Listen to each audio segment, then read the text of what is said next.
They were untouchable, or so they thought. A family-run empire built on fear, drugs, and violence.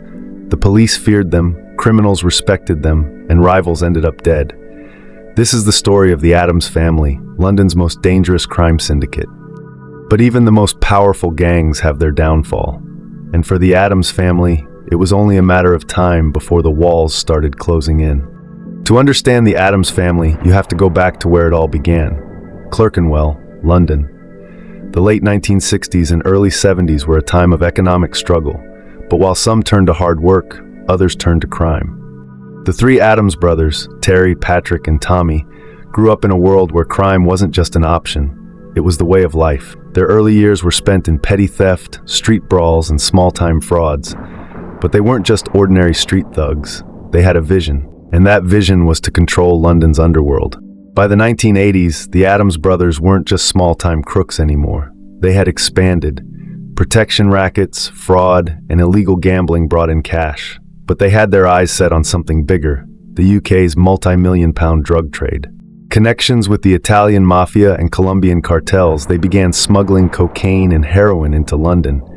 This wasn't just a side hustle, this was the foundation of their empire. But power in the underworld comes at a cost, and for the Addams family, it came in the form of blood. Their rivals eliminated their allies, either loyal or dead. One of their most notorious cases was the disappearance of Gilbert Winter, an enforcer who had fallen out with the gang.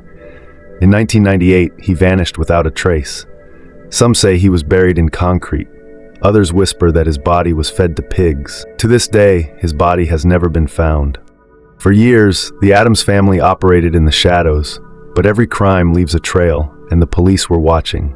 The problem? No one dared to testify against them. Scotland Yard knew they needed to be smart. Instead of going after them for murder or drug trafficking, crimes that required witness testimony, they decided to go after the one thing every criminal fears losing: money. Authorities started tracking their financial transactions, freezing assets, and launching undercover operations.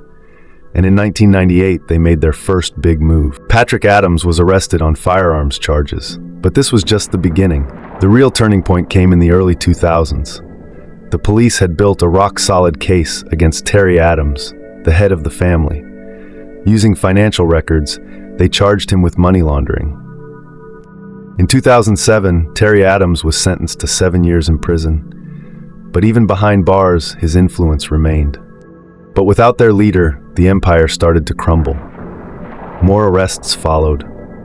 Associates turned informants, and the once feared Addams family started to lose their grip on the underworld. So what happened next? Did the Addams family disappear? Not entirely. Terry Addams was released in 2010, but under strict conditions. Authorities continue to monitor the family's activities, and while they no longer hold the power they once did, their name still carries fear in the London underworld. They weren't just a gang, they were an empire, and like all empires, they fell. But one question remains: have they really disappeared? Or are they just waiting for the right moment to rise again? What do you think? Are the Addams family truly finished? Or is their empire still lurking in the shadows? Let us know in the comments. And if you want more real gangster stories like this, don't forget to like, subscribe, and turn on notifications. Until next time, stay safe and stay out of trouble.